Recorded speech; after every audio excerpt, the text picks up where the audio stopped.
شام ہائے شام شام ہائے شام شام. صلوات کا پڑھنا عظیم عبادت ہے. اپنی زبانوں کو صلوات کے درود سے معطر کرتے ہوئے بلند تر صلوات. اللہم صلی علی محمد وعلی محمد وعجل. اپنے اپنے گناہوں کی بخشش کے لیے بلند تر صلوات. اللہم صلی علی محمد وعلی محمد وعجل. اس پاک محفل میں مخدومہ عالم طاہرہ ذکیہ محمد بی بی کی آمد کے لیے بلند تر صلوات. اللہم صلی علی محمد وعلی محمد وعجل. تاجل سب زہرا بلند تر صلوات. اللہم صلی علی محمد وعلی محمد وعجل. سب مل کر دعائے امام زمانہ. بسم اللہ الرحمن الرحیم. اللہم کل ولیک الحجۃ ابن الحسن صلواتک علیہ وعلی آبائہ فی ہذہ الساعۃ وفی کل ولیاً وحافظا وقائدا وناصرا ودلیلا وعینا حتی تسکنہ ارضک طوعا وتمتعہ فیہا طویلا برحمتک یا ارحم الراحمین. صلوات. اللہم صلی علی محمد وعلی محمد وعجل. اعوذ باللہ من الشیطان الرجیم. بسم اللہ الرحمن الرحیم. رب اشرح لی صدری ویسر لی امری واحلل عقدۃ من لسانی یفقہوا قولی. صلوات. اللہم صلی علی محمد وعلی محمد وعجل. یا مقلب القلوب والابصار یا مدبر اللیل والنہار یا محول الحول والاحوال حول حالنا الی احسن الحال. صلوات. اللہم صلی علی محمد وعلی محمد وعجل. بسم اللہ الرحمن الرحیم. الحمد للہ الذی لا یبلغ مدحتہ القائلون ولا یحصی نعماءہ العادون ولا یعطی حقہ المجتہدون الذی لیس لصفاتہ حد محدود ولا نعت ممدود فطر الخلائق بقدرتہ ونشر الریاح برحمتہ ثم الصلاة والسلام علی اشرف الانبیاء والمرسلین وخاتم النبیین ابی القاسم محمد. اللہم صلی علی محمد وعلی محمد وعجل. وآلہ الطیبین الطاہرین المعصومین المظلومین سیما بقیت اللہ فی الارضین صاحب العصر والزمان وخلیفۃ الرحمن امام الانس والجان.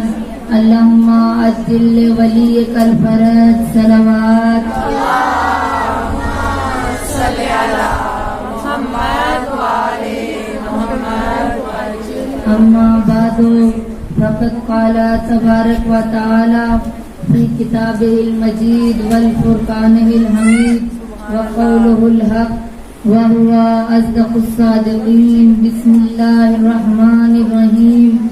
إنا جعلنا مع على الأرضين زينة الله لنبلوهم أيهم أحسن عملا. صلوات.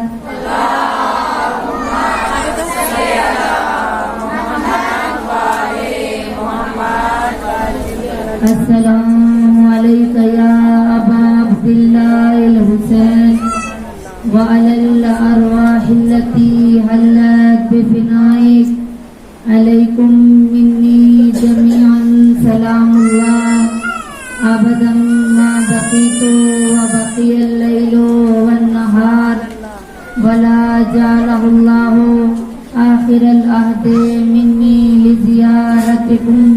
ادھر ادھر سے اپنے ذہنوں کو مجلس حسین کی طرف کرتے ہوئے سید الشہداء مظلوم کربلا کی خدمت میں ہم سب مل کر اپنا سلام پیش کریں. 40 قریب ہر انسان کے دل کی حسرت ہے کہ وہ 40 حسینی کربلا میں کرے اور ہر کوئی نہ وہاں جا سکتا ہے چاہے جتنا مال و دولت رکھتا ہو, چاہے جتنا دنیا کا مال رکھتا ہو, پیسہ رکھتا ہو, لیکن جب امام حسین علیہ السلام اس کو دعوت دیں تو وہ ضرور وہاں پر شرف یاب ہوتا ہے اور امام حسین کی زیارت کر سکتا ہے. جتنی عقیدت و محبت و احترام مظلوم کربلا سید الشہداء سے رکھتی ہیں, جتنی تڑپ اپنے دل میں زیارت امام حسین کی رکھتی ہیں, جتنی مجلس حسین میں ان دنوں کے اندر آپ نے معرفت حسین حاصل کی ہے, اس نیت کے ساتھ, اس خلوص کے ساتھ امام حسین علیہ السلام کو پکاریں کہ یقیناً اس طرح سے سلام دے کہ مولا ہم یہ سلام تو اس دفعہ مجلس حسین میں کر رہے ہیں, لیکن اگلے سال ہم یہ سلام بین الحرمین میں آ کر امام حسین علیہ السلام سے یہ طلب کریں کہ مولا ہم اس مجلس سے اس وقت تک نہیں اٹھیں گے. آپ کریم ابن کریم ہیں, آپ سخی ابن سخی ہیں, آپ عطا کرنے والے ہیں مولا. ہم اس وقت تک اس مجلس سے نہیں اٹھیں گے جب تک اپنی معرفت بھی نہیں دیں گے اور جب تک آپ مہر نہیں لگائیں گے زیارت کا, ہم اس وقت تک اس مجلس سے نہیں اٹھیں گے. اس مان کے ساتھ, اس ایمان کے ساتھ, اس عقیدت کے ساتھ امام کو ہم نے مل کر سلام پیش کرنا ہے. اپنے دائیں ہاتھ اپنے سینوں پر لے کر آئیں اور اپنے ذہنوں کو کربلا میں پہنچائیں کہ ہم امام حسین علیہ السلام سے آج یہ طلب کر کے اٹھیں گے, اپنا دعوت نامہ لے کر اٹھیں گے. یہ مان ہے ہمارا کہ ہم مولا سے محبت کرتے ہیں, ہمارا یہ جذبہ ہے, یہ ایمان ہے, ہمارا یہ عقیدہ ہے کہ جب ہم دل سے مانگیں گے تو وہ حسین ابن علی ہمیں عطا کریں گے. سب مل کر السلام علی الحسین علی ابن الحسین وعلی اولاد الحسین وعلی اصحاب الحسین. بلند آواز سے السلام علی الحسین وعلی علی ابن الحسین وعلی اولاد الحسین وعلی اصحاب الحسین. السلام علی الحسین وعلی علی ابن الحسین وعلی اولاد الحسین وعلی اصحاب الحسین. صلوات. اللہم صلی علی محمد وعلی محمد. نعرہ تکبیر, نعرہ تکبیر, نعرہ رسالت, نعرہ رسالت, نعرہ حیدری, حیدری, حیدری, جان علی نعرہ حیدری, پہچان علی نعرہ حیدری, ایمان علی نعرہ حیدری. یہ عقیدہ ہے کہ علی کا نام لینے سے ختم قرآن کا ثواب ملتا ہے. ہاتھوں کو بلند کرے کہ نجف قوالی ہماری صدا پر لبیک کہے اور کہے کہ میرے چاہنے والے مجھے پکار رہے ہیں. کل کفا کو, حاجت روا کو, ان نما کو پکارنا ہے جس نے نبیوں کی مدد کی, ولیوں کی مدد کی, ہر بندہ مومن کی مدد کرنے والا, ہر گناہگار عاصی کی مدد کرنے والا. بیمار مائیں اپنی بیماریوں کو ذہنوں میں رکھتے ہوئے, حاجات والی مائیں حاجات کو اپنے ذہنوں میں رکھتے ہوئے اس عقیدت سے پکاریں گے جب قوالی ہماری صدا پر لبے کہے اور کہے کہ میرے چاہنے والے مجھے پکار رہے ہیں نہ آ رہے، حیدری حیدری حیدری محمد والے محمد صلوات۔ اللہم صلی علی محمد وعلی محمد۔ تابشار قبر کو ایسا نڈال کر دوں گی، تابشار قبر کو ایسا نڈال کر دوں گی، میں مشکلوں کی طبیعت بحال کر دوں گی۔ علی کے نام نے جرت کو مجھے دی کہ زیر لحد میں خود فرشتوں پہ کوئی سوال کر دوں گی۔ صلوات پڑھے بر محمد والے محمد۔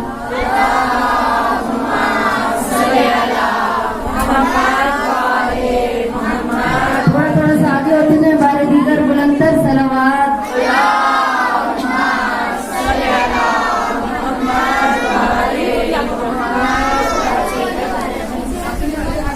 تمام حمد و ثنا ہے خالق لم یزل کے لیے، میری تمام حمد و ثنا ہے خالق لم یزل کے لیے، سکون جھیل کو جو دیتا ہے کمل کے لیے۔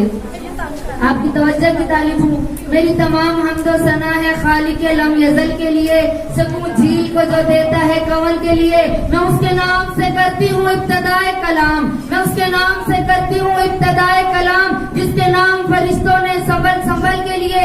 میں کیوں نہ کہوں اس کو بلا فصل بادشاہ، میں کیوں نہ کہوں اس کو بلا فصل بادشاہ، جو جدا نہ ہوا نبی سے ایک پل کے لیے۔ کفن پہ لکھا ہے خاک شفا سے ناد علی، کفن پہ لکھا ہے خاک شفا سے ناد علی، یہی نام کافی ہے میرے نام عمل کے لیے۔ یا علی یا علی زندہ باد زندہ باد مردہ باد مردہ باد۔ اللہم صلی علی محمد وعلی محمد وعجل۔ ہمیشہ کی طرح سب سے پہلے تمام حمد و ستائش اور تمام تسبیح و تحلیل اس خالق کردگار کے لیے کہ جس کی قبضہ قدرت میں ہماری جان ہے، وہ عظیم پروردگار کہ جو اپنے بندوں سے بہت زیادہ محبت کرنے والا ہے، کہ جس نے انسان ہدایت کے بغیر رہ جائے یہ قبول نہیں کیا۔ یہ خدا کو گوارا تھا کہ اس کے نبی مشکلات اٹھائیں، اس کے نبی نارے نمرود میں ڈالے جائیں، اس کے نبی امتحان دیں، اس کے نبی مچھلی کے پیٹ میں رہیں، اس کے نبی پتھر جھیلیں، اس کے نبی کے اوپر اوجڑی پھینکی جائے، اس کے نبی کو لہو لہان کیا جائے، لیکن خدا کی ذات کو یہ گوارا نہیں کہ اس کی مخلوق جو ہے ہدایت کے بغیر رہ جائے۔ وہ رب اپنے بندوں سے بہت زیادہ محبت کرنے والا ہے۔ عزیزان گرامی، یہ خدا کی محبت ہی ہے کہ اس نے ہمیں پنجتن پاک جیسی نعمت عطا کی۔ بہت سی نعمتیں عطا کرنے کے بعد اس نعمت کا نام نعمت عظما ہے۔ یہ وہ نعمت ہے کہ جس کے لیے مخلوق تڑپتی ہے، لیکن ہر کوئی اس گھرانے سے محبت نہیں کر سکتا۔ آپ دیکھ رہی ہیں کہ آج سوشل میڈیا پر کیا حالات ہیں۔ ماہ محرم کے عشرہ گزرا ہے کہ لوگوں نے ہلچل مچا دی ہے۔ آج شیعہ سنی کے جھگڑے، یہ پروپیگنڈا ہے انسانوں کا، یہ لوگوں کا پروپیگنڈا ہے کہ شیعہ سنی میں جھگڑا کروایا جائے۔ کیوں؟ کیونکہ سب سے زیادہ جو مذہب ہمارے مکتب تشیع سے قریب ہے وہ مذہب اہل سنت ہے۔ وہ ہماری مجالس میں آتے ہیں، وہ نظر و نیاز کا اہتمام کرتے ہیں، وہ آ کر زینب و کلثوم کی چادر پر گریا کرتی ہیں۔ آج جب دیکھا لوگوں نے کہ لڑائی کروائی جائے تو علی ولی اللہ پر لڑائی کروائی۔ شروع سے بغض آل محمد رکھنے والے تھے، ان کی اولاد جو تھی بنو امیہ کے دسترخوان پر پلنے والے آج بھی موجود ہیں۔ آج بھی بنو امیہ کے دسترخوان پر پلنے والے وہ کرائے کے لوگ جو پیسہ لے کے کام کرتے ہیں، جو محبت اہل بیت نہیں رکھتے، ان کو رسول سے کوئی سروکار نہیں، ان کو ختم نبوت سے کوئی سروکار نہیں ہے۔ چاہے ختم نبوت کی کانفرنس کروائے، چاہے جتنا بھی انقلاب لانا چاہے، پہلے بھی انقلاب آیا تو کربلا کی وجہ سے دنیا میں انقلاب آیا، پھر دوبارہ انقلاب لائے تو ایران میں امام خمینی رہبر کبیر جو ہے وہ انقلاب لائے، اور اب بھی انقلاب آئے گا۔ نہ اہل سنت انقلاب لا سکتے ہیں، نہ قادیانی ہیں انقلاب اب کب آئے گا؟ جب ہمارا مہدی پردے سے باہر آئے گا، جب ہمارا مہدی پردے سے باہر آئے گا اس وقت انقلاب آئے گا۔ یہ لڑائی جھگڑے جو کروا رہے ہیں، یہ علی ولی اللہ پر فتوے لگائے جا رہے ہیں، یہ مجلس حسین پر پابندی لگائی جا رہی ہے کہ مجلس حسین کو محدود کر دیا جائے، یہ شیعت کو محدود کر دیا جائے، لیکن وہ جانتے نہیں کہ ہم کس کے ماننے والے ہیں۔ ہم علی ابن ابی طالب کے ماننے والے ہیں، جس نے ظالم کے سامنے بھی حق بولنے سے دریغ نہیں کیا، جس نے ظالم کے سامنے بھی حق بولنے سے دریغ نہیں کیا۔ ہم اس علی ابن ابی طالب کے چاہنے والے ہیں، ہم نے بنو امیہ کے دسترخوان سے کچھ کھایا نہیں ہے۔ ہماری رگوں کے اندر شیعت کا خون دوڑ رہا ہے، ہمارے اندر وہ خون دوڑ رہا ہے جو علی ابن ابی طالب اور پنجتن پاک کے نور سے جو مٹی بچ گئی تھی اس سے شیعوں کو خلق کیا گیا تھا۔ ہمارے رگوں کے اندر محبت اہل بیت ہے، ہم بغض آل محمد نہیں رکھتے، ہم منافقت نہیں رکھتے، ہم ان لوگوں کی طرح نہیں ہیں جو زبان پر کچھ بولتے ہیں پیٹھ پیچھے کچھ بولتے ہیں۔ ہم محبت اہل بیت رکھنے والے لوگ ہیں۔ آئے مظاہرہ کر رہی ہے آج پوری دنیا، آج پوری دنیا نے یہ طاقت لگائی ہے، پیسہ بھی خرچ کر رہا ہے، اسرائیل اپنی طاقت لگا رہا ہے، امریکہ اپنی طاقت لگا رہا ہے، سعودیہ اپنے پٹھوؤں کو پال رہا ہے، لیکن ہر ایک نے کوشش کر کے دیکھ لی۔ 5 سال پہلے جناب زینب کبریٰ کے حرم پر حملہ کر کے انہوں نے دیکھ لیا، طالبان کو کھلانے والوں نے دیکھ لیا، مسلمانوں کو بھیج کے دیکھ لیا، لا الہ پڑھنے والے چلے گئے، محمد رسول اللہ پڑھنے والے تھے، لیکن جناب زینب کے حرم کے دشمن بنے تو ہمارے شیعہ خاموش نہیں ہوئے۔ ہر افغانستان سے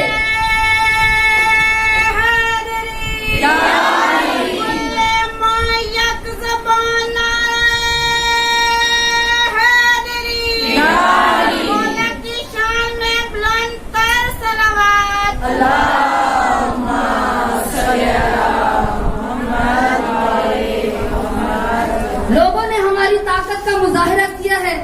5 سال پہلے سوریہ کے اندر جب جناب زینب کبریٰ کے حرم پر حملہ کیا تھا طالبان نے، اسرائیل نے حملہ کیا تھا، بیت المقدس کو حملہ کیا تھا، تو انہوں نے ہماری طاقت دیکھ لی ہے کہ ہم اپنے قائد کے جملوں پر اپنی جان قربان کرنے والی قوم ہے۔ ہمارا مجتہد کچھ کہتا ہے ہم اس کے فتوے پر عمل کرنے والے لوگ ہیں۔ ہم وہ لوگ نہیں ہیں کہ جن کا کوئی ہادی نہ ہو، ہم وہ لوگ نہیں جن کا کوئی رہنما نہ ہو، ہم وہ لوگ نہیں جن کا کوئی لیڈر نہ ہو۔ ہم اپنے پیشوا کے پیچھے چلنے والے ہیں، کیونکہ علی ابن ابی طالب نے کہا تھا میرا شیعہ ہو ہی وہ سکتا ہے کہ جو دین پر مشکل آئے تو وہ اپنی جان کی بازی لگانے سے دریغ نہ کرے۔ یا امام المنتظر اللہ جل اللہ جل، یا امام المنتظر اللہ جل اللہ جل، یا امام المنتظر اللہ جل اللہ جل، یا امام المنتظر اللہ جل اللہ جل، یا امام المنتظر اللہ جل اللہ جل۔ برائے خوشنودی بار میں آقا بلند سلوات اللہم صلی علی محمد وعلی محمد۔ آج ہماری طاقت ایک جگہ انہوں نے دیکھی ہے، اب ان کو پتہ نہیں ابھی 40 قریب ہے، اب ہمارے علماء اعلان کر رہے ہیں کہ کوئی بھی گھر میں نہ بیٹھے، کوئی مرد و زن بچہ گھر میں نہ بیٹھے۔ 40 پہ ہم یہ نکل کر دکھائیں گے دنیا والوں کو کہ ہماری طاقت کیا ہے۔ ہم اپنے رہبر کے فرمان پر جان بھی قربان کرنے والے لوگ ہیں۔ ہم وہ شیعہ ہیں کہ جن کا ہادی زندہ ہے، ہم ہی وہ شیعہ ہیں جن کا رہنما زندہ ہے۔ ان کے پاس کوئی لیڈر نہیں ہے، ان کے پاس کوئی رہنما نہیں ہے، وہ کس کی پیروی کریں گے؟ ارے ان کے امام بھی امام جعفر صادق کے دور میں آئے تھے، اور ہمارا تو شروع سے ہادی ہے۔ تو عزیزان گرامی سمجھیے اپنی طاقت کو، وہ مجالس کسی کام کی نہیں کہ جہاں پہ آپ کے ذہن کو بیدار نہ کیا جائے، جہاں سے ایک نئی فکر لے کر آپ نہ اٹھیں، آپ سوئے ہوئے ذہنوں کے ساتھ مجلس حسین میں آئیں اور رو کر واپس چلے جائیں۔ کوئی ذہن کے اندر تحریک نہیں چلی، آپ کے ذہن کے اندر کوئی فکر ایجاد نہیں ہوئی، تو آپ نے دشمن سے کیا مقابلہ کرنا ہے؟ ہم نے مجلس حسین سے ہتھیار لے کر اٹھنا ہے، کیونکہ علامہ شستری نے فرمایا تھا کہ مجلس حسین اس طرح سے ہے کہ جیسے ہم شیطان کو کنکریاں مارنے جاتے ہیں تو پتھر وہیں سے اٹھا کر شیطان کو مارتے ہیں. شیطان ہمیں نظر نہیں آتا کیونکہ اللہ کا فرمان ہے, کیونکہ نبی کا فرمان تھا کہ یہیں سے کنکریاں اٹھا کر ان کو مارو. ہم یہاں پر آ کر نئی فکر لے کر جاتے ہیں, یہاں سے کنکریاں اٹھا کر جائیں گے, اپنی ایک نئی فکر ایجاد کر کے جائیں گے, ایک نیا ذہن لے کر جائیں گے, انقلابی سوچ لے کر اٹھیں گے اور بتائیں گے دنیا والوں کو ہم کنکریاں کہاں سے لاتے ہیں.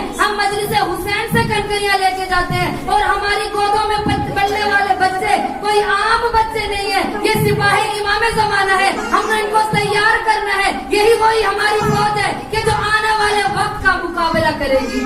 یا سارت الحسین لبیک یا حسین, یا سارت الحسین لبیک یا حسین, یا سارت الحسین لبیک یا حسین, یا سارت الحسین لبیک یا حسین, یا سارت الحسین لبیک یا حسین. محمد و آل محمد صلوات.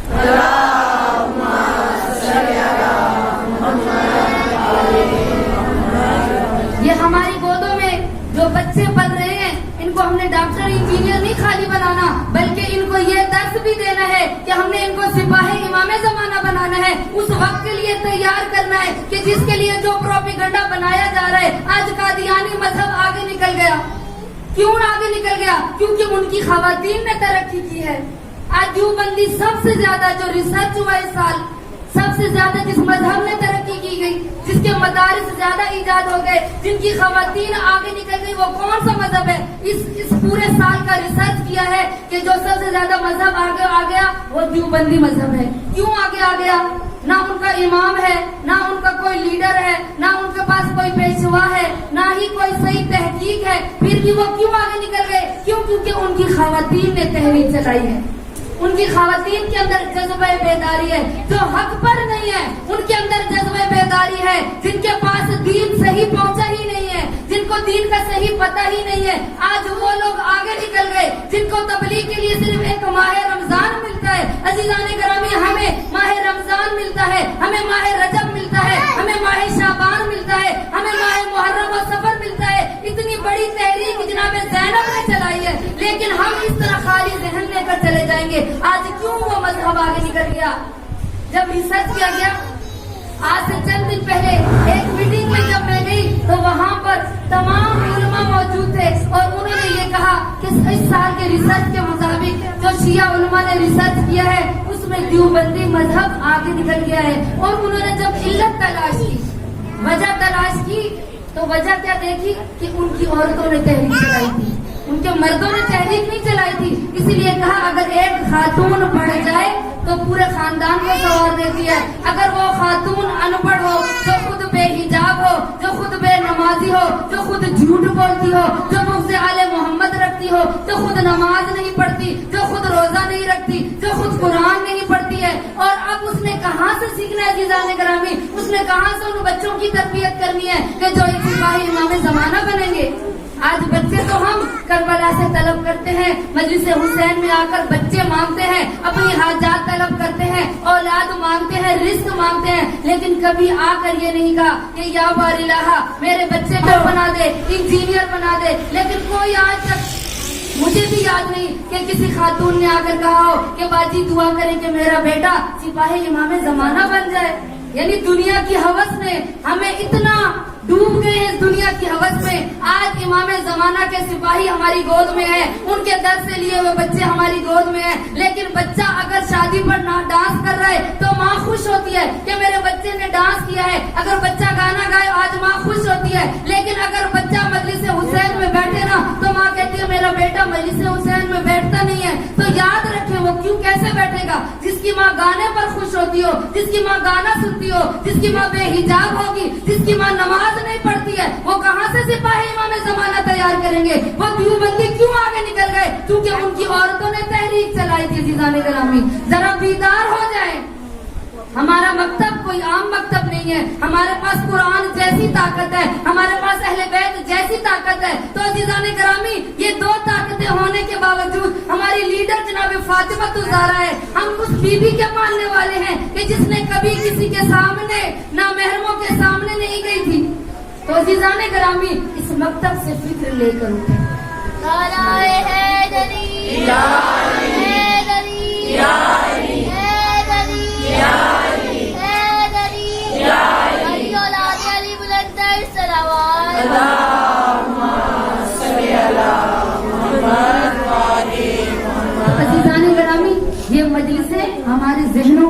تیار کرنے کے لیے. وہ مجلس کہ جہاں پر ہم نئی فکر نہ لے کر جائیں, جہاں گانوں کے طرز پر قصیدے سن کے واہ واہ کر کے نعرے لگا کر چلے جائیں, جہاں پر ہم بیٹھے ہمارے ذہن میں مجلس میں کوئی اگر ذاکرہ کوئی پڑھنے والا گانے کی طرز پر پڑھتا چلا جائے, ہمارا ذہن اس گانے کی طرف چلا جائے گا, تو ہم نے نئی فکر کہاں سے لینی ہے, ہم نے بچوں کی تربیت کیسے کرنی ہے, ہم نے کہاں سے رزق لینا ہے. آج کیوں پریشانیاں بڑھ گئی, آج کیوں مشکلات بڑھ گئی, آج کیوں مصیبتیں بڑھ گئی, اس وجہ سے بڑھ گئی کیونکہ ہم مجلس میں بھی آ رہے ہیں, روزہ بھی رکھ رہے ہیں, لنگر حسینی کا بھی اہتمام کر رہے ہیں, لیکن وجہ کیا ہے, مشکلات پھر بھی بڑھتی جا رہی ہیں, مصیبتیں پھر بھی بڑھتی جا رہی ہیں. صلوات پڑھیں بر محمد والے محمد.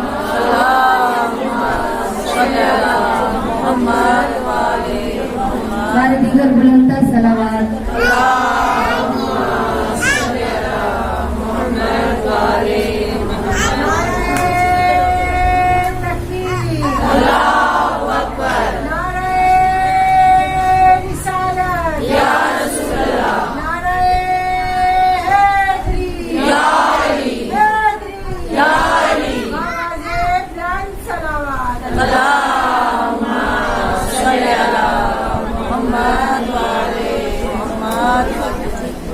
دیگر بلندر صلوات. اور تھوڑا تھوڑا سا مومنات آگے ہو جائے, صلوات پڑھتی جائے اور تھوڑا تھوڑا سا آگے ہو جائے. اللہم صلی علی محمد وعلی محمد ہمارے دیگر بلندر صلوات. اللہم صلی علی محمد وعلی محمد. تو عزیزان گرامی, ہم نے یہ نئی سوچ مجلس حسین سے لینی ہے. ذرا بیدار ہو جائیں, ہمارا دشمن بیدار ہے اور ہم لوگ سو رہے ہیں. ہمارا دشمن سوتا نہیں, رات کو چالیں چلتے ہیں کہ آج یہ چال چلیں گے تاکہ شیعہ کو نیست و نابود کر دے. ہمارا دشمن بیدار ہو چکا ہے, اس نے پوری طاقت لگائی, روپیہ پیسہ لگایا کہ اس مکتب تشیع کو برباد کیا جائے, ان کو ختم کیا جائے, ان کو بم پھینکے ہیں, دھماکے کیے ہیں, پھر بھی یہ کم نہیں ہوئے. دیکھیں جس مجلس کے اندر بم دھماکہ ہوا, اگلے سال جب وہ مجلس ہوئی تو زیادہ مومنین نے شرکت کی. وہ پریشان ہیں کہ ہم نے بم پھینکا, یہ ختم نہیں ہوئے, ہم نے بمباری کی, ہم نے ان کو مارا, ہم نے ان کی مجلسوں پہ حملہ کیا, ہم نے ان کے افکار پر حملہ کیا, لیکن یہ پھر بھی کم نہیں ہو رہے. عزیزان گرامی, آج ہمارا دشمن بیدار ہو چکا ہے. آج جو دوسرے مذاہب کے لوگ ہم پر اٹیک کرتے ہیں وہ بالکل ٹھیک کرتے ہیں, کہتے ہیں یہ شیعہ قوم صرف 10 دن بیدار ہوتی ہے, 10 دن کے بعد یہ شیعہ قوم سو جاتی ہے اور پورا سال یہ سوئی رہتی ہے, اور پھر کب بیدار ہوتی ہے, اگلے سال محرم میں. اب ہم 10 دن بیدار ہوتے ہیں اور ہمارا دشمن پورا سال بیدار رہتا ہے. ان 10 دنوں کے لیے, ان 10 دنوں کو ختم کرنے کے لیے, اس عزاداری کو روکنے کے لیے, اس مجلس حسین پر پابندی لگانے کے لیے ہمارا دشمن پورا سال محنت کرتا ہے, لیکن وہ پھر بھی ہار جائیں گے. یہ یاد رکھیے گا, کیونکہ ان کے پاس کوئی غیبی طاقت نہیں, ہمارے پاس غیبی طاقت ہے. علی ولی اللہ, نعرہ ولایت, علی ولی اللہ, نعرہ ولایت, علی ولی اللہ. محمد وعلی محمد صلوات. اللہم صلی علی محمد وعلی محمد. تو عزیزان گرامی, یہ تحریک ہم نے کہاں سے لینی ہے. آج کوئی مومنہ کہے کہ میں یہ درس کہاں سے لوں, میں نے بچے کو کیسے پالنا ہے, شوہر کے ساتھ کس طرح سے سلوک کرنا ہے, اگر ماں ہوں تو کس طرح سے رہنا ہے, اگر بیٹی ہوں تو والدین کا کس طرح سے احترام کرنا ہے. کوئی بھی یہ نہیں کہہ سکتا کہ آج ہمارے پاس درس نہیں ہے, ہمارے پاس مکتب نہیں ہے, ہمارے پاس کتاب نہیں ہے, ہمارے پاس رہنما نہیں ہے, ہمارے پاس لیڈر نہیں ہے, ہمارے پاس استاد نہیں ہے. عزیزان گرامی, مکتب تشیع کی بکس کھول کر دیکھیں, کتابیں پڑھیں. نہج علی سے محبت کرتے ہیں تو نہج البلاغہ کو کھولیں. امام سجاد سے محبت کرتے ہیں, ان پر روتے ہیں کہ انہوں نے جب تک زندہ رہے خون کے آنسو روڑے, تو ذرا صحیفہ سجادیہ کو تو کھولیں کہ اس کے اندر مولا کیا فرما رہے ہیں. یہ کیسی محبت ہے جو ان کے نام سے تو محبت ہے, لیکن ان کا کردار پڑھنے کا ہمارے پاس ٹائم نہیں ہے. آج مدرسوں میں بھیجنے کے لیے ماؤں کے پاس ٹائم نہیں ہے. وہ کہتی ہے میری بیٹی بڑی ہو کر ڈاکٹر تو بن جائے, انجینئر تو بن جائے, لیکن یاد رکھیے گا یہ روایت کے الفاظ ہے. میں اپنی طرف سے ایک جملہ بھی نہیں کہوں گی. روایت یہ ملتی ہے کہ یہی بچے بروز محشر اگر ہم نے ان کو دین نہ سکھایا نا تو یہ بروز محشر یہ بچے ہمارا گریبان پکڑیں گے اپنے والدین. یہ روایت ہے کہ یہ بچے بروز محشر خدا کی بارگاہ میں شکایت کریں گے کہ یا اللہ ہمارے والدین کا قصور ہے. ہمیں انہوں نے ہمیشہ صبح جب بیدار کیا تو کہا بیٹا اٹھ جاؤ اسکول کا ٹائم ہو گیا ہے. اگر ماں بچے کو بیدار کرے اور کہے بیٹا اٹھو نماز فجر کا ٹائم ہو گیا ہے تو بچے کو بھی پتا چلے گا کہ اسکول سے زیادہ خدا کی بارگاہ میں جانا اہمیت رکھتا ہے, فضیلت رکھتا ہے. اب ماں صبح بچے کو بیدار کر رہی ہے کیونکہ ہم نے بھی گھروں میں یہ روٹین دیکھی ہے. آپ بھی مائیں بہنیں بیٹھی ہیں, ہماری مائیں ہمیں جھنجھوڑ کے اٹھاتی ہیں تو کیوں کہ اسکول کا ٹائم لیٹ ہو رہا ہے, اسکول لیٹ ہو جاؤ گے, جلدی سے بیٹا اٹھ جاؤ اسکول دیر ہو جائے گی. اب جہاں بچے کو اسکول کی اہمیت بتائی جا رہی ہے, ایک بیٹی کو کالج کی اہمیت بتائی جا رہی ہے, اب اس بچی نے کہاں سے نماز پڑھنی ہے؟ وہ بچی نماز کہاں سے سیکھے گی؟ وہ بچی کہاں سے نماز پڑھنا سیکھے گی؟ اب ماں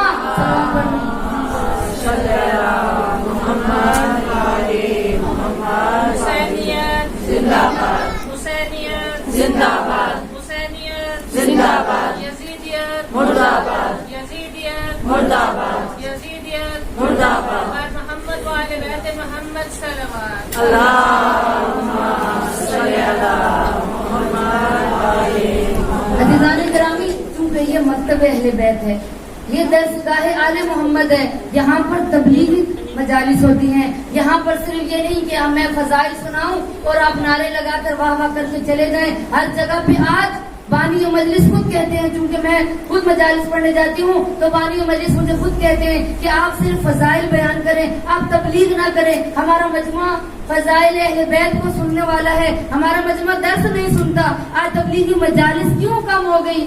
آج سوشل میڈیا کا دور ہے, آج بچیوں کو پاس موبائل ہے, آج بچیاں واٹس ایپ وائبر یوز کر رہی ہیں, فیس بک یوز کر رہی ہیں, نامحرموں سے دوستیاں کر رہی ہیں. آج بچیاں گھروں کو چھوڑ کے بھاگ رہی ہیں. وہ ماں جو 9 مہینے پیٹ میں رکھتی ہے, وہ ماں جو 2 سال بچی کو دودھ پلاتی ہے, وہ ماں جو بچی کو پروان چڑھاتی ہے, وہ ماں کی محبت کو چھوڑ کر ایک نامحرم سے 1 ہفتہ چیٹنگ کرتی ہے, ہفتے کے بعد وہ بچی گھر چھوڑ کر کیوں چلی جاتی ہے؟ اسی وجہ سے کہ کیونکہ ہم درس اہل بیت ان کو نہیں دے رہے. مکتب اہل بیت فکر کا مذہب ہے, سوچنے کا مذہب ہے. ہم مجالس اہل بیت ہمارا عنوان ہی یہی ہے کہ کردار زینبی کو اپنائیں. تحریک جو جناب زینب نے چلائی تھی, جو مشن امام حسین لے کر جناب زینب چلی تھی, ہم نے اس مشن کو آگے بڑھانا ہے. اگر ہم فضائل سنائیں, ان کے فضائل تو کم نہیں ہیں. ان کے فضائل کے بارے میں رسول اکرم فرما رہے ہیں, کہا کہ اگر تمام سمندروں کا پانی سیاہی بن جائے, تمام دنیا کے درخت قلم بن جائے اور لکھنے والے جنوں انس ہو جائے, تو بھی اگر فضائل لکھنے اہل بیت کے شروع ہو جائے تو کا شام قیامت کا ستارہ نمودار ہو سکتا ہے, لیکن فضائل اہل بیت تمام نہیں ہو سکتے. تو عزیزان گرامی, فضائل اہل بیت تو وہ ہیں جو اللہ نے اہل بیت کو فضائل عطا کیے, جو فضیلت اللہ نے اہل بیت کو عطا کی وہ ہے فضائل. اب ہم نے ان کا کردار دہرانا ہے. مجلس حسین میں ان کا کردار بتانا ہے کہ جناب زینب کہ جس خاتون کو ہمارے ممبر سے ام المصائب کہہ کر بس ختم کر دیا جاتا ہے کہ وہ بی بی کے جس نے اپنے بھیا کے مشن کو زندہ رکھا, انہوں نے ایک تحریک چلائی تھی. وہ کون سی تحریک تھی؟ کربلا میں دشمن یہ سمجھ رہا تھا کہ میں نے امام حسین علیہ السلام کو شہید کر دیا ہے تو بس اب کوئی بھی یزید کے خلاف زبان نہیں کھول سکے گا. دشمن یہ سمجھ رہا تھا کہ اب یزید کے خلاف کوئی زبان کھول نہیں سکے گا, یہ سب مرد ختم ہو گئے. سید سجاد بستر بیماری پر ہے, لیکن جانتا نہیں تھا کل کی گفتگو کو آج کی گفتگو سے ملانا ہے. اب کیا اذہان عالیہ کے اندر کل کی گفتگو ضرور موجود ہوگی کہ دشمن نے یہ چال چلی تھی کہ ہم نے ختم کر دیا, واقعہ کربلا ختم, قصہ کربلا ختم ہو گیا, لیکن دشمن یہ بھول چکا تھا کہ کربلا میں حسین کی بہن زینب بھی موجود ہے, کہ جس نے کردار امام علی علیہ السلام کا کردار اپنایا, جس نے شجاعت اپنے بابا علی المرتضیٰ سے لی تھی, جس نے صبر اپنی ماں فاطمہ الزہرا سے لیا تھا, کہ جس نے بولنے کی بلاغت اپنے بابا علی سے لی تھی, اور جس نے علم نانا رسول سے لیا تھا، اب وہ بی بی اس کربلا کے واقعے کو، اس تحریک کو لے کر چلی ہے کہ جو قصہ کربلا میں اگر کہا کہ کربلا میں زینب نہ ہوتی تو واقعاً کربلا کو لوگ چھپا دیتے، کہہ دیتے کہ 2 بادشاہوں کی جنگ تھی، 2 شہزادوں کی جنگ تھی، جو آج دوسرے مذہب کہہ رہے ہیں کہ 2 شہزادوں کی جنگ تھی اور بس ایک جیت گیا اور ایک ہار گیا۔ لیکن اس تحریک کو چلایا، اس بات کو، کربلا کو بچایا تو کس نے؟ جناب زینب کبریٰ نے۔ اور یہ تحریک، اب سوچئے کہ وہ بی بی جو رسن بستہ ہو، جو 72 کی سوگوار ہو، جس نے مصیبتیں دیکھی ہوں، جس نے اپنے اونو محمد کو شہید ہوتا ہوا دیکھا ہو، اور وہ بی بی کہ جو صبر و رضا کی منزل پر تھی۔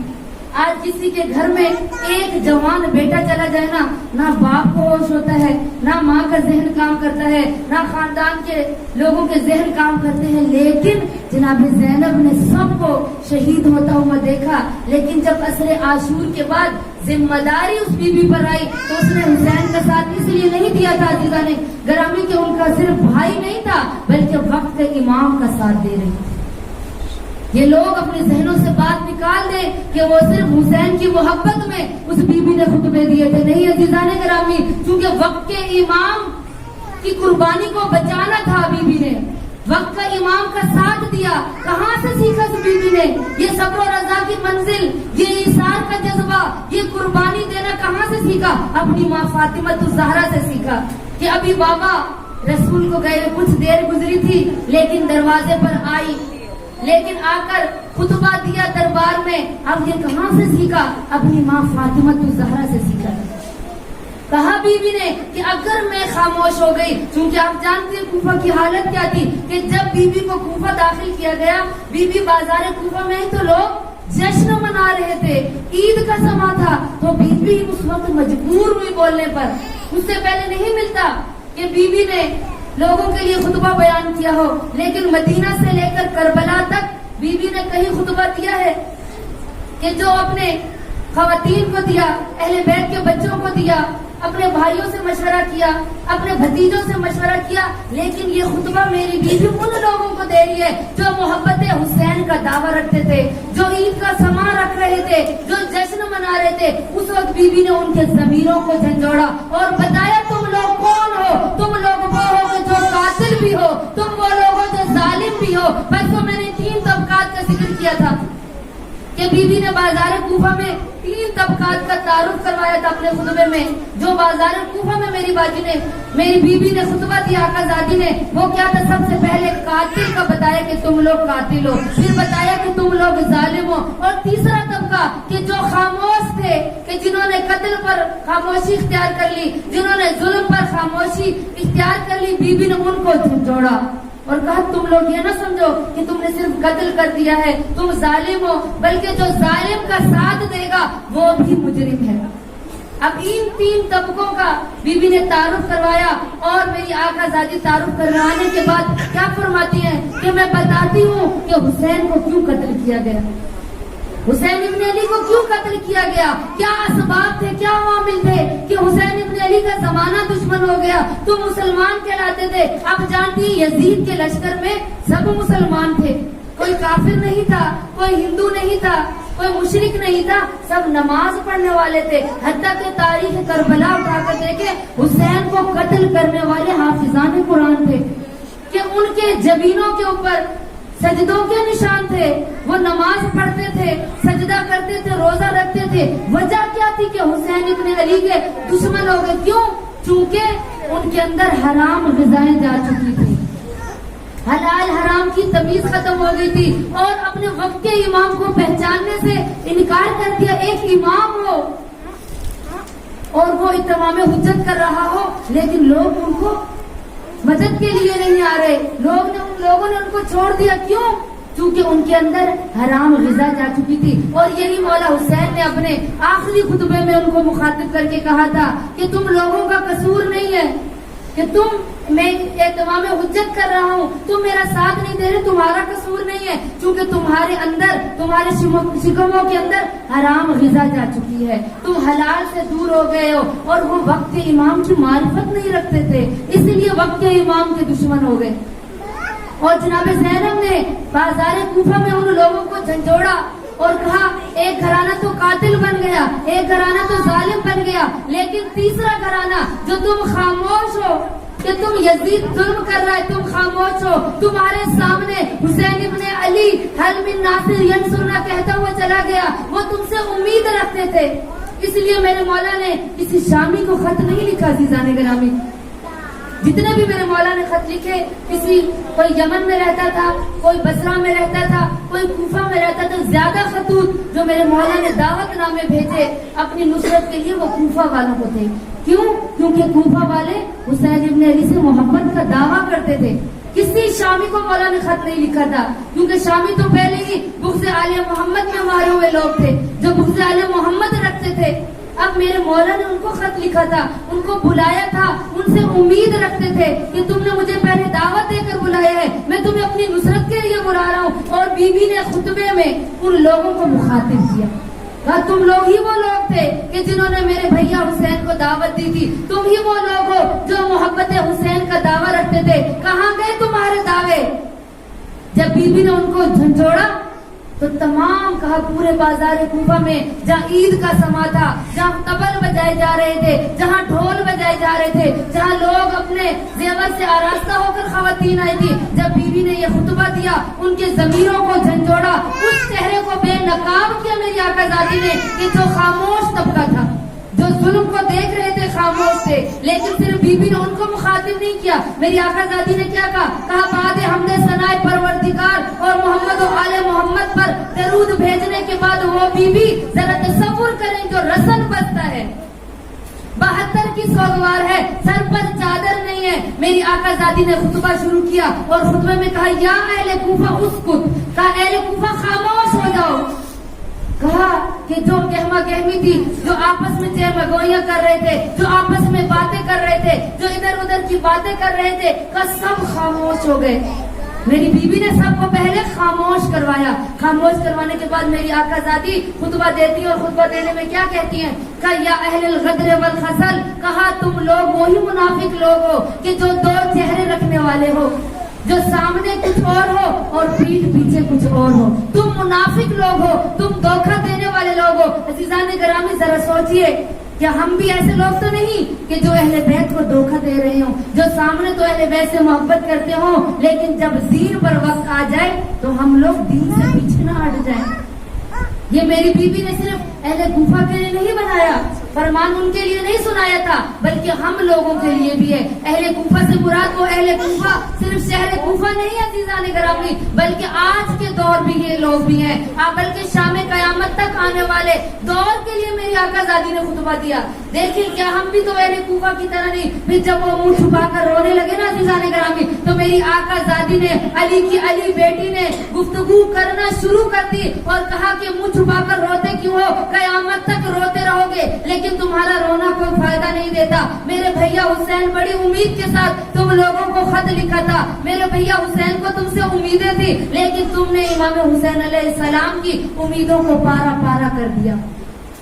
تم ہی وہ لوگ ہو، میری آقا زادی فرماتی تم ہی وہ لوگ ہو۔ والخسل کا جملہ استعمال کیا ہے، اگر عربی لغت کو اٹھا کر دیکھیں والخسل اس کو کہا جاتا ہے جو ترک کر دے، جو چھوڑ کر بھاگ جائے، وہ لوگ جن کے سامنے ظلم ہو جائے لیکن وہ خاموش رہے۔ میری بیوی ان کے ضمیروں کو جھنجھوڑ رہی تھی، اس سوئی ہوئی قوم کو اہل کوفہ کو بیدار کر رہی تھی اور کہا اب تم روتے ہو، اب تمہارے رونے کا کیا فائدہ؟ میرے بھیا حسین استغاثہ بلند کرتے رہے، میرے بھیا تمہیں نصرت کے لیے بلاتے رہے لیکن تم نصرت کے لیے نہیں آئے۔ اب شام غریباں گزر گئی، اب میرا بھیا حسین مارا گیا، اب تمہارے رونے کا فائدہ نہیں ہے۔ تم ہی وہ لوگ ہو، اس خاتون کی مانند ہو۔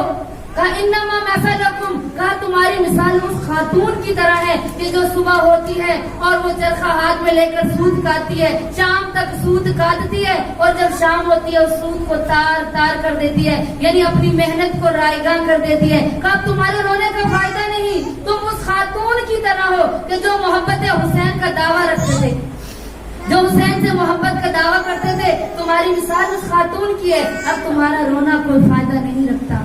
اب جب بی بی نے یہ کہا، اب تمام بازار کوفہ میں جو عید کا سما تھا، خوشیاں منا رہے تھے، کہا لوگ منہ چھپا کر رونا شروع کر دیا۔ میری بیوی نے ان کو کہا کہ تم شیعہ نہیں بلکہ محب ہو، تم حسین سے محبت کا دعویٰ کرتے تھے، اس لیے اپنی محبت میں ناکام ہو گئے، کیونکہ تمہاری محبت صرف دنیا کی نگاہ میں تھی۔ آج عزیزان گرامی ہمارا بھی یہی حال ہے۔ آج کربلا سے محبت ہے تو حاجات کی قبولیت کے لیے، آج کربلا سے محبت ہے تو اولاد کو طلب کرنے کے لیے، آج کربلا سے محبت ہے تو لنگر حسین کے لیے، آج کربلا سے ہماری محبت ہے تو مشکلات کی دوری کے لیے ہم کربلا کے گھر میں آتے ہیں، اس مکتب سے محبت کرتے ہیں۔ عزیزان گرامی سمجھیے کہ کربلا کی عملی تفسیر جناب زینب ہے کہ جس نے اس تحریک کو آگے چلایا، اور وہ تحریک آگے چلا کر جب سب لوگ کہا کہ بازار کوفہ میں میری آقا زادی کا خطبہ ختم ہوا اور یہ قافلہ جب آگے بڑھا تو کہا پورا بازار کوفہ میں سوگ کا عالم تھا، ہر کوئی رو رہا تھا، ہر مرد و زن، ہر بچہ رو رہا تھا اور کہہ رہا تھا واہ حسینہ ہم نے یہ کیا کیا، ہمیں نواسہ رسول مدد کے لیے پکارتا رہا، ہم نے مدد نہیں کی، آج ہم خالی ہاتھ رہ گئے، واہ حسینہ آج ہماری محبت کس کام کی، آج حسین سے محبت کس کام کی، حسین نواسہ رسول ہمیں نصرت کے لیے پکارتا رہا، اب میری آقا زادی ان کو روتا چھوڑ کر میری آقا زادی کہاں آئی؟ دربار کوفہ میں، عبید اللہ ابن زیاد کے دربار میں رسن بستہ آئی، کہ پھر بھی بیوی کے اندر اتنی شجاعت تھی، اتنی طاقت تھی، اتنی جواں مردی تھی، اتنی ان کے لہجے میں فصاحت و بلاغت تھی، کہا کہ جب ابن زیاد کے دربار میں یہ آقا زادی پہنچی ہیں تو کہ تمام بیویاں جناب زینب کے پیچھے چھپ رہی تھی، تمام بیویاں جناب زینب کو اپنا پردہ بنا رہی تھی، اور جناب زینب کے آگے ایک خاص کا نام جناب فضہ ہے کہ وہ ہر مقام پر ہر جگہ پر جناب زینب کے سامنے آ کر کھڑی ہوتی تھی کہ اگر تازیانہ لگے تو مجھ فضہ کو لگے، یہ رسول کی دختر ہے، اس کو تازیانے سے بچایا، یہ رسول کی بیٹی ہے، اس پر نامحرموں کی نگاہ نہ پڑے۔ جناب فضہ پشت پناہی کرتی رہی جناب ثانیہ زہرا کی، اور کہا جب دربار ابن زیاد میں یہ آقا زادی داخل ہوئی تو کہا پورا دربار سجایا گیا تھا، ہر کوئی اپنی کرسی پر بیٹھا ہوا تھا۔ عبید اللہ ابن زیاد نے چونکہ اعلان کیا تھا کہ باغیوں کا گروہ آ گیا ہے، کہ حسین ابن علی کی بہن کو لایا جا رہا ہے، علی کی علی بیٹی آ رہی ہے، اب پورے دربار کے اندر لوگ بیٹھے ہوئے تھے، تماشائی بن کر بیٹھے تھے، خاموشی سے نگاہ کر رہے تھے، کیونکہ عبید اللہ ابن زیاد کو لوگ ڈر کی وجہ سے خاموش تھے۔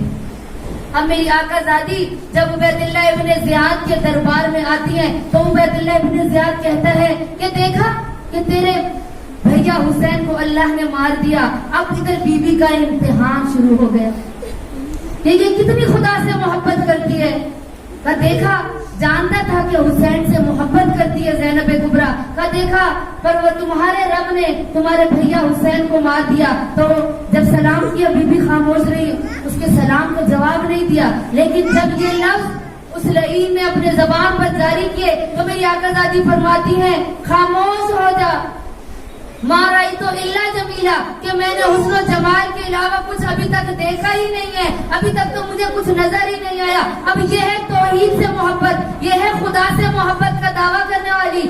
آج کوئی خاتون ہوتی جس کے گھر میں 72 جنازے ہوتے تو وہ شاید کفر کے کلمات کہتی، لیکن میری آقا زادی نے خوبصورت جملہ کہا مارا ہے تو اللہ جمیلہ، ابھی تک تو میں نے خوبصورتی اور خدا کے حسن و جمال کے علاوہ کچھ نہیں دیکھا، اب جب دیکھا نا بی بی کو میں نے تانا بھی دے دیا ہے، لیکن میری آقا زادی خاموش ہے، میری آقا زادی توحید پروردگار کر رہی ہیں، تسبیح و تحلیل پروردگار کر رہی ہیں۔ تو اس لعین نے دوسری چال چلی، اس نے کہا کہ دیکھو تمہارے رب نے تمہارے بھائی حسین کو مار دیا۔ جب دوبارہ کہا تو اس وقت میری بی بی فرماتی ہے خدا لعنت کرے میرے بھیا حسین کے قاتل پر۔ جب میری بی بی نے یہ فرمایا نا تو ایک دم عبید اللہ ابن زیاد کو جلال آیا اور کہا تو لعنت کیوں کر رہی ہے، کہا تو کیوں جھنجھوڑ رہا ہے، تو کیوں کچھ کہہ رہا ہے، تو بھول گیا ہے کہ میں تو تجھے کچھ نہیں کہہ رہی، میں تو اپنے بھیا حسین کے قاتل پر لعنت کر رہی ہوں۔ یہ شجاعت و فصاحت تھی۔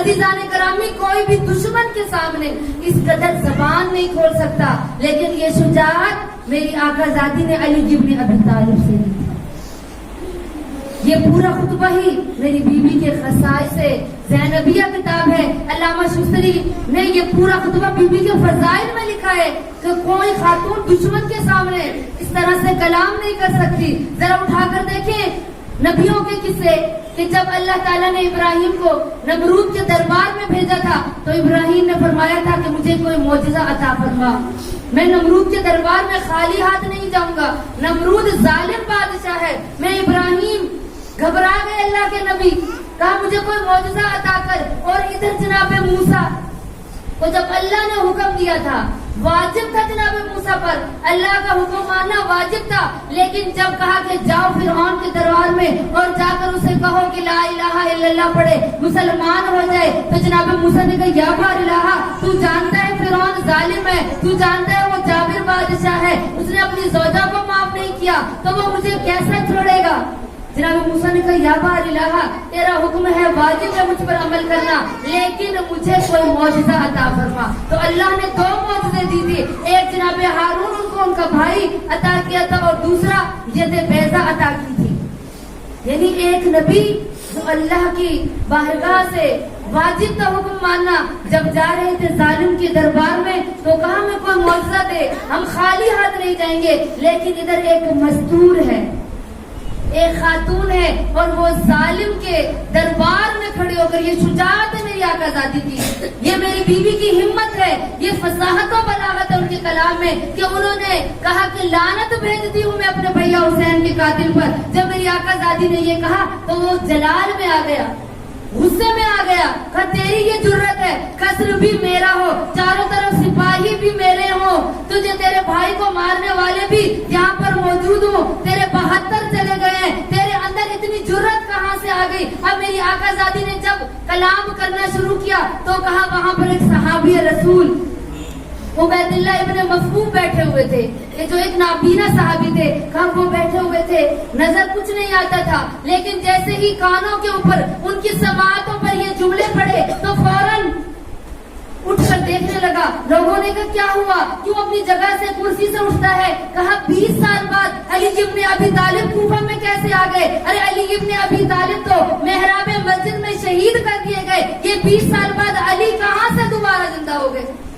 تو اس وقت کسی نے کہا کہ علی تو نہیں آئے، لیکن علی کی بیٹی کو عبید اللہ نے رسن بستہ کر کے اس دربار میں بلایا ہے۔